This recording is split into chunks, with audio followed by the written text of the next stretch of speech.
All right, Kris, how you been, man? I've been good. Awesome. So we're here at Mill Tower, you're getting set up for a show. You're talking about your music. Yep. Playing with Kris Keuning. His new CD came out not too long ago, and so we're playing here from 6 to 8, and playing the new songs.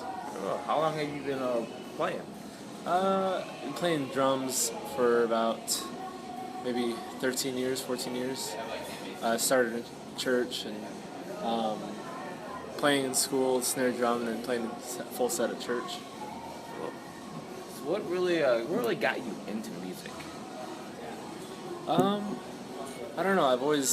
I'd say ever since I was little. I mean, everyone likes music, but ever since I was little, I was tapping on my desk at school, getting in trouble, and drawing on the desks and everything. But my dad's friend heard about how much I got in trouble and said, "Here's a rubber pad and drumsticks. Just beat on this." And so I was like, "Okay, I get the point. Like, I should probably behave in school." And I hit my desk, and so I got started that way, just practicing on that, and then moving up to snare drum and then drum set. But music in general, I've just always been a fan of music, just natural. What are some of your inspirations? Inspirations with music? I don't know. I'd say growing up in church has helped a lot. I've been involved in church for the longest time, and that's kind of branched out into people that I know doing like cover bands or original music. So, I'd say inspiration is just church. Okay. So how would you define your style of music? Style of music? Like how I play? Style Yeah. of play? Well, I really have learned from listening to a lot of people. I'd say you get pretty excited learning something in the beginning and go kind of crazy. And I've just tried to take constructive criticism, and it's kind of led me to just keep things in the pocket. So I'd say pocket drumming is probably the most important for artists and is really beneficial for a drummer. Just keeping it simple. And, So what motivates you then? What motivates you to keep on playing and everything?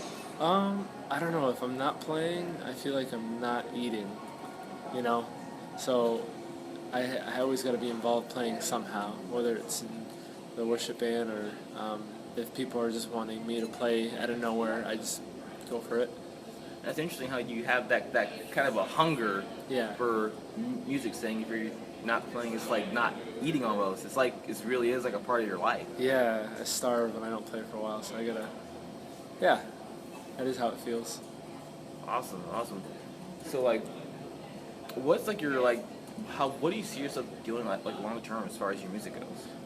Long term with music, I actually don't know. I mean, I always want to be involved somehow. I think I'll always be involved with church in some way, because I always belong to one. I think musically, I just kind of feel led to be a part, if it's a need to be a part of musically with the church. But I don't know. I don't see myself getting too far with it, but always being involved in some way. And if it ever becomes something, that'll be something I don't really know about right now.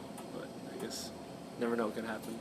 Okay. Well, what would you say are some of the things that you've learned along the way as far as getting to hopefully where you want to be on it? Yeah, I don't know. I'd say I've learned the hard way with a lot of things. Sometimes, how do I put this? I guess I've learned just from people being honest with me. I think honesty is the most important thing.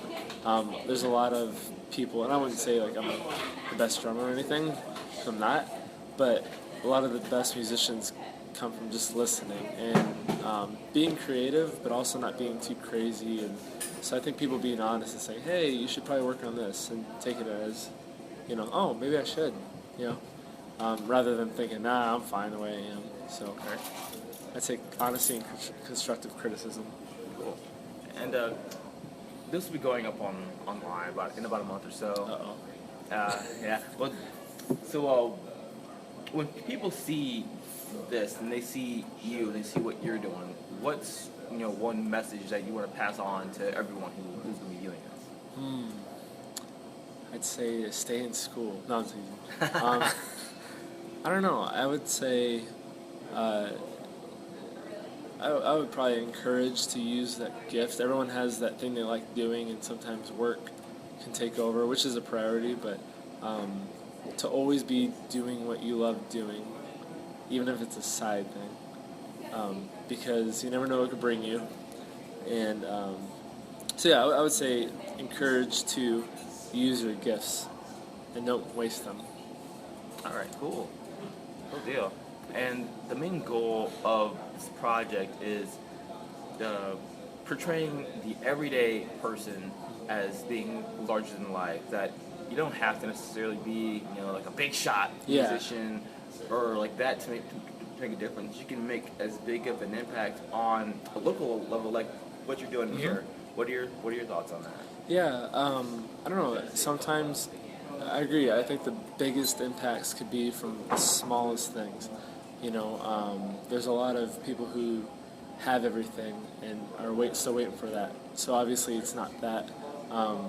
So yeah, I would say that investing in the smaller things definitely can make an impact in a big way to many people. It's kind of like giving $1 to someone or just buying them lunch or just hanging out with them. It's such a small thing, but it has a huge impact on someone. So I'd say same with music, There's a lot of people trying to make it, but I'd say that that might happen if it needs to, but focusing on just music rather than focusing on where it can bring you. I think that can probably take you where you need to be rather than going for something that you're probably not meant for.